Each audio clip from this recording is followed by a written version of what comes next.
வணக்கம் live சென்னை.com viewers. நமது தமிழ்நாட்டில் உள்ள மதுரை மாவட்டத்தில் சுற்றி பார்க்க வேண்டிய அற்புதமான 10 சுற்றுலா தலங்களை பற்றி பார்க்க போகிறோம். அதற்கு முன்பாக இந்த வீடியோ ரொம்ப சுவாரஸ்யமா இருக்கும். அதனால ஒரு லைக்கை பண்ணிட்டு வீடியோவை ஸ்கிப் பண்ணாம முழுமையா பாருங்க.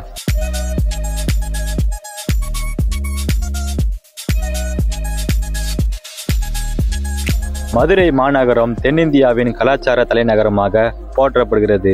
இது வெறும் ஓர் நகரம் அல்ல, மாறாக காலத்தின் பெருமையை பறைசாற்றும் ஒரு வாழும் வரலாறாக இன்றளவும் திகழ்கிறது. சுமார் 2500 ஆண்டுகளுக்கு மேலாக தொடர்ச்சியான வாழ்க்கை வரலாற்றுடன் உலகிலே தொன்மையான நகரங்களில் ஒன்றாக மதுரை இன்றளவும் திகழ்கிறது. தூங்கா நகரம் என்ற சிறப்பு பெயருக்கு ஏற்ப இரவும் பகலும் சுறுசுறுப்புடன் உயிர்ப்புடன் இயங்கிக் கொண்டிருக்கிற மதுரை மாவட்டம் பாண்டிய மன்னர்களாலும் பின்னர் விஜயநகர மற்றும் நாயக்கர் ஆட்சியர்களாலும் செதுக்கப்பட்டதாகும். இவர்களின் பங்களிப்பு தான் மதுரையின் இன்றைய வடிவத்திற்கும் கலை, இலக்கியம் மற்றும் கலாச்சார செழுமைக்கும் அடிப்படையாக இருக்கிறது. 10வதாக மதுரையில் உள்ள சுற்றுலா தலம் வைகை அணை. இயற்கை சூழலில் ஒரு மினி பிருந்தாவனமாக திகழ்கிறது.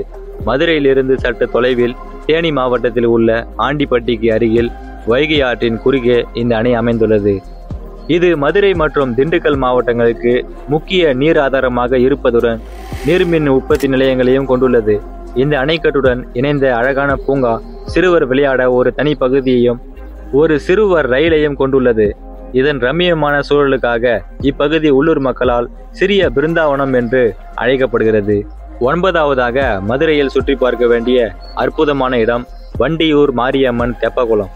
மீனாட்சி அம்மன் கோவிலில் இருந்து சுமார் 2 கிலோமீட்டர் தொலைவில் அமைந்துள்ள இந்த தெப்பக்குளம் மன்னர் திருமலை நாயக்கரால் கிபி 1645 கட்டப்பட்டது.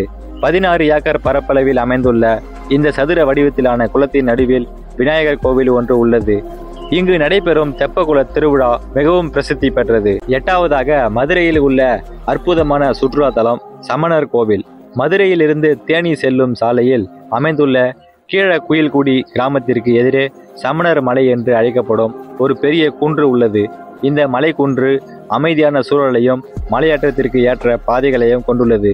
இங்கு சமண துறவிகள் வாழ்ந்த மலை குகைகள், படுகைகள் மற்றும் தீர்த்தங்கரர்களின் சிற்பங்களும் உள்ளன. தொல்லியல் துறையில் பாதுகாக்கப்பட்ட சின்னமாக அறிவிக்கப்பட்டுள்ள இந்த சமணர் மலை அமைதியை தேடி வருவோருக்கும் வரலாற்று ஆர்வலர்களுக்கும் ஒரு சிறந்த இடமாகும். இங்கு நுழைவு கட்டணம் இல்லை, இலவசமாக அனைவரும் சமணர் மலையை சுற்றி பார்க்கலாம். மேலும் இந்த சமணர் மலை சூரிய உதயத்திலிருந்து சூரிய அஸ்தமனம் வரை திறந்திருக்கும்.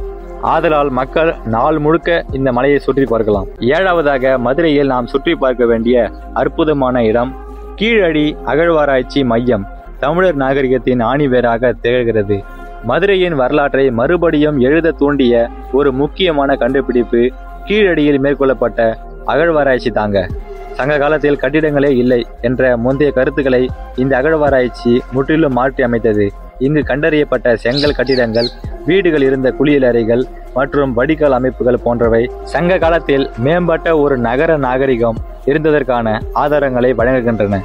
1 டன் அளவிலான கருப்பு சிவப்பு மட்கல ஓடுகள், தமிழ் பிராமி எழுத்துக்கள் கொண்ட பானைகள் மற்றும் சுடுமண் முத்திரைகள் ஆகியவை இங்கு கிடைத்துள்ளன. இந்த கண்டுபிடிப்புகள் அனைத்தும் தமிழர் நாகரிகத்தின் காலத்தை கிமு 6ஆம் நூற்றாண்டுக்கு முந்தையதாகவும் கொண்டு செல்கின்றன. கீழடி ஒரு தொல்பொருள் ஆய்வு தளம் என்பதை தாண்டி இது தமிழர்களின் வரலாற்று பெருமிதத்தையும் மீட்டெடுக்கும் ஒரு தேசிய சின்னமாக மாறி தமிழ் மக்களின் மனதில் பெரும் தாக்கத்தை ஏற்படுத்தியுள்ளது.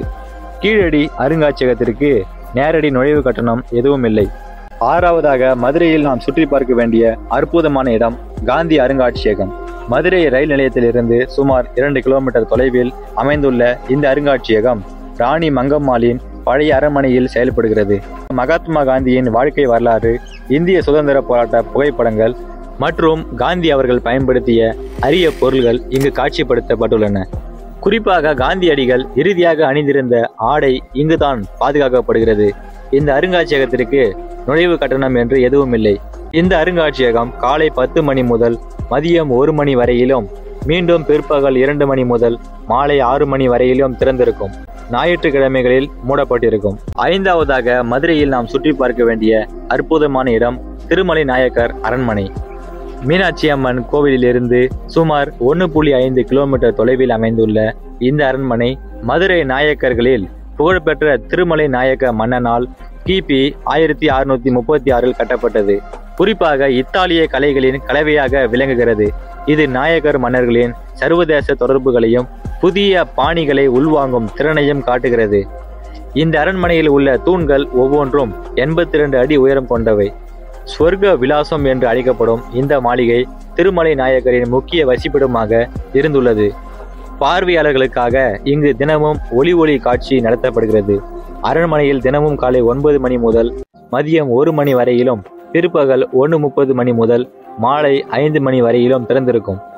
நுழைவு கட்டணம் பெரியவர்களுக்கு 10 ரூபாய் மற்றும் குழந்தைகளுக்கு 5 ரூபாய் வீதம் வசூலிக்கப்படுகிறது.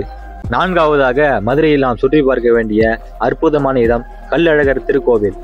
அழகர் மலை அடிவாரத்தில் அமைந்துள்ள கள்ளழகர் கோவில் வைணவ பக்தர்கள் வணங்கும் 108 திவ்ய தேசங்களில் ஒன்றாக திராவிட கட்டிடக்கலை பாணியில் கட்டப்பட்ட இந்த கோவில் பழங்கால தமிழ் இலக்கியங்கள் மற்றும் ஆழ்வார்கள் பாடிய 4000 திவ்ய பிரபந்தத்தில் திருமாலிருஞ்சோலை என்று குறிப்பிடப்பட்டுள்ளது. இந்த கோவிலின் பிரதான கோபுரம் 7 அடுக்குகளை கொண்டது. மதுரை சித்திரை திருவிழாவின் முக்கிய நிகழ்வாக கள்ளழகர் வைகை ஆற்றில் இறங்கும் நிகழ்வு இங்கு பிரசித்தி பெற்றது. இந்த கோவில் தினமும் காலை 6 மணி முதல் மதியம் 12:30 மணி வரையிலும், மாலை 3:30 மணி முதல் இரவு 8 மணி வரையிலும் திறந்திருக்கும். இந்த கோவிலுக்கு நுழைவு கட்டணம் என்று எதுவும் கிடையாது. மூன்றாவதாக மதுரையில் நாம் சுற்றி பார்க்க வேண்டிய அற்புதமான இடம் பழமுதிர்ச்சோலை முருகன் கோவில். முருகனின் 6 படை வீடுகளில் இதுவே 6வது படை வீடாக விளங்குகிறது.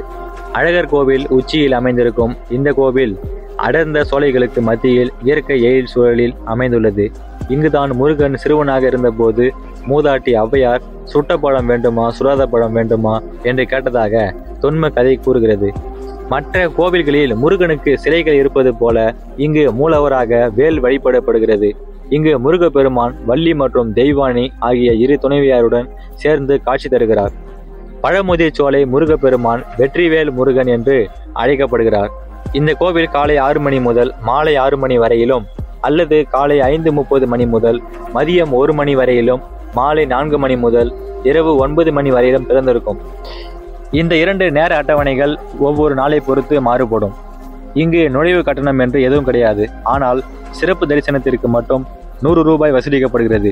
இரண்டாவதாக மதுரையில் உள்ள அற்புதமான சுற்றுலா தலம் திருப்பரங்குன்றம் முருகன் கோவில். முருக பெருமானின் 6 படை வீடுகளில் இதுவே முதல் படை வீடு ஆகும். மதுரையில் இருந்து சுமார் 8 கிலோமீட்டர் தொலைவில் அமைந்துள்ள இந்த கோவில் ஒரு குடைவரை கோவில் ஆகும். இங்குள்ள குடைவரை கோவில்கள் 8ஆம் நூற்றாண்டில் பாண்டியர் காலத்தில் செதுக்கப்பட்டவையாகும்.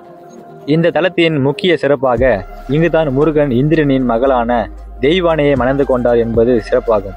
இந்த ஒரு காரணத்தினால் முருகனுக்கு இங்கு முக்கியத்துவம் கொடுக்கப்படுகிறது. 6 படை வீடுகளில் முருகன் இங்கு மட்டுமே திருமண கோலத்தில் அமர்ந்த நிலையில் அருள் பாலிக்கிறார் என்பது குறிப்பிடத்தக்கது. இந்த கோவில் காலை 5 மணி முதல் பகல் 1 மணி வரையிலும், மாலை 4 மணி முதல் இரவு 9 மணி வரையிலும் திறந்திருக்கும். இந்த கோவிலில் நுழைவு கட்டணம் என்று எதுவும் கிடையாது. முதலாவதாக மதுரையில் நாம் சுற்றி பார்க்க வேண்டிய அற்புதமான இடம் மதுரை மீனாட்சி சுந்தரேஸ்வரர் திருக்கோவில். மதுரை என்ற பெயரை கேட்டவுடன் உலகில் உள்ள அனைவருக்கும் முதலில் ஞாபகம் வருவது மதுரை மீனாட்சி சுந்தரேஸ்வரர் திருக்கோவில் தாங்க. இது வெறும் வழிபாட்டு தலம் மட்டுமல்ல, மதுரை மாநகரின் ஆன்மாவாகவும் அதன் புவியியல் மற்றும் ஆன்மீக மையப்புள்ளியாகவும் விளங்குகிறது. ஆன்மீக சிறப்புகளை பொறுத்தவரை இங்குள்ள மீனாட்சி அம்மனின் சிலை மரகத கல்லால் செய்யப்பட்டுள்ளது. இந்த கோவில் தினமும் காலை 5 மணி முதல் 12:30 மணி வரையிலும், மாலை 4 மணி முதல் இரவு 9:30 மணி வரையிலும் திறந்திருக்கும். மதுரை மீனாட்சி அம்மன் கோவிலில் சிறப்பு தரிசனத்திற்கு 50 ரூபாவும், கேமராவிற்கு தனியாக 50 ரூபாவும் கட்டணமாக வசூலிக்கப்படுகிறது. இந்த வீடியோவில் நாம் பார்த்த மதுரையின் அற்புதமான சுற்றுலா தலங்களில் நீங்கள் எந்தெந்த இடங்களுக்கு சென்றிருக்கிறீர்கள் என்பதை கமெண்ட் செக்ஷனில் சொல்லுங்க.